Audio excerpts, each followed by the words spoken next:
Oi, quarto ano, tudo bem? Hoje nós vamos falar sobre a avaliação de matemática, tá bom?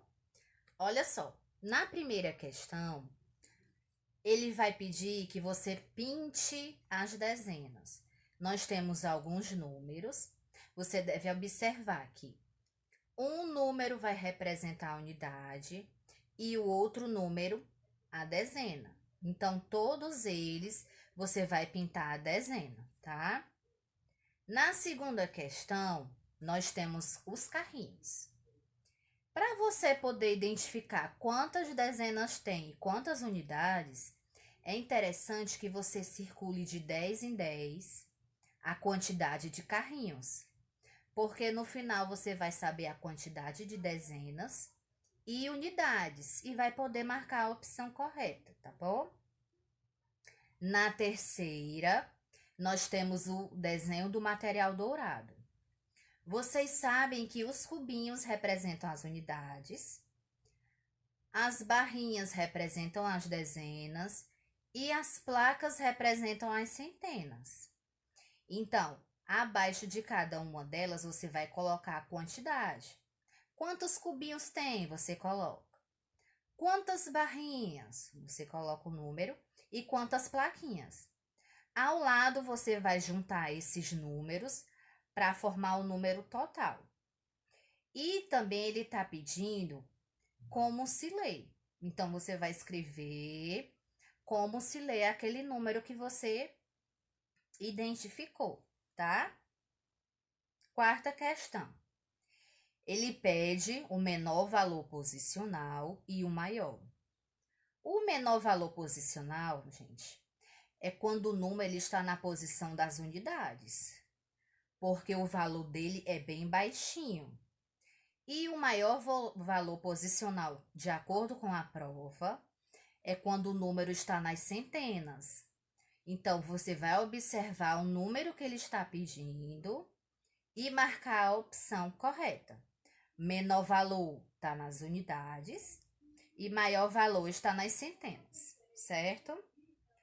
Quinta questão é sobre decomposição dos números. Eu já falei como é que a gente faz, são duas formas. A primeira, nós temos o número 824. Você pode escrever de duas formas. A primeira, colocar 8 centenas, 2 dezenas e 4 unidades. Ou 800 mais 20 mais 4. As duas formas estão corretas. Sexta questão, ele quer que você escreva as palavras por extenso. Então, você vai escrever como se lê os números. Na sétima, nós temos o QVL bem grande, com 3 classes: classe das unidades simples, classe dos milhares e classe dos milhões. Você vai observar o número e colocar no valor posicional correto. Nós temos número com 2 classes, números com 3 classes e número com uma classe. Nós temos unidade, dezena e centena, que representa a classe das unidades simples. Unidade de milhar, dezena de milhar e centena de milhar, que representa a classe dos milhares.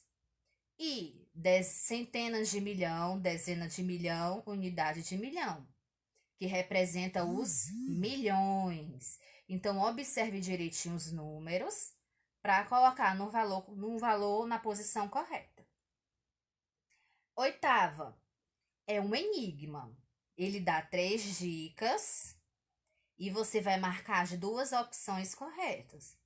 A primeira dica, o 8, ele está nas unidades, né? O número 3, ele está na classe do milhar. E esse número que ele está falando tem 2 classes. Então, nós temos 3 dicas. E você tem que observar e marcar as duas opções corretas. Nona questão, nós temos alguns cálculos. Você vai ter que escrever os cálculos em pé, para depois calcular. sempre observando a posição correta dos números, colocando unidade embaixo de unidade, dezena embaixo de dezena e centena embaixo de centena. E décima e última, ele pede que você coloque o nome das propriedades da adição. Nós temos a comutativa, aquela em que você usa a adição, inverte a posição dos números e coloca o resultado. Nós temos a associativa, quando você usa duas ou mais parcelas para somar e repetir o número e calcular. Temos o elemento neutro, que é quando uma das parcelas é o zero. E nós temos a de fechamento, que é uma adição simples, tá? Então, cada opção vai ter o nome de uma propriedade: comutativa, fechamento, elemento neutro e associativa, tá? Essas são as informações da prova. Qualquer dúvida, manda mensagem no privado. Um beijo e até amanhã!